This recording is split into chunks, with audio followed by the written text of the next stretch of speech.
অন্তর্বর্তী সরকার সকলের ঐক্যের মাধ্যমে গঠিত হয়েছে, তাই 5 আগস্টের গণ অভ্যুত্থানের ঘোষণাপত্রের বিষয়ে সবাই ঐক্যমত্য না হলে এর দরকার নেই বলে মনে করেন ডক্টর মোহাম্মদ ইউনূস। আইন উপদেষ্টা আসিফ নজরুল বলেন, যতদিন সময় লাগুক সবার মতামতের ভিত্তিতে ঘোষণাপত্র তৈরি করা হবে। হাবিব রহমানের প্রতিবেদন। জুলাই আগস্ট গণঅভ্যুত্থানের ঘোষণাপত্রের জন্য একমত হতে সকল দলের সাথে বৈঠক করেন প্রধান উপদেষ্টা ডক্টর মোহাম্মদ ইউনূস।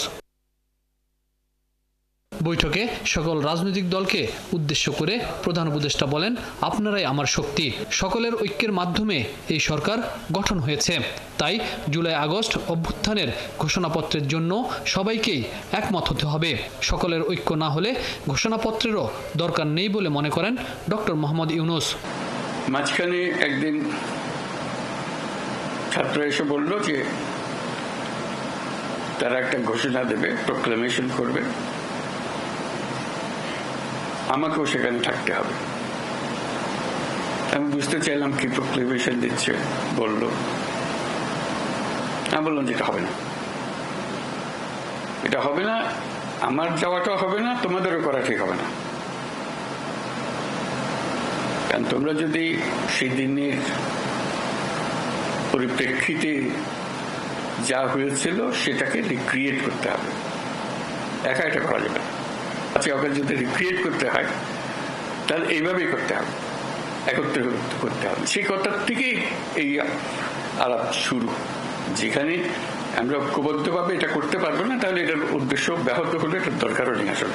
প্রধান উপদেষ্টা বলেন, ঐক্য ছাড়া এগোনো যায় না। আমি যতদিন আছি ঐক্যের মাধ্যমেই এগিয়ে যাব। আমি যতদিন আছি এই একতা নিয়েই থাকবো, কাজে সেই পথেই আমাদেরকে চলতে হবে। আমাদেরকে সেই সাহসটা আপনারা দেন যখন আমি আপনাদের সঙ্গে একত্রে বসি। আজকে খুবই সাহসী মনে হচ্ছে আপনাদেরকে দেখে।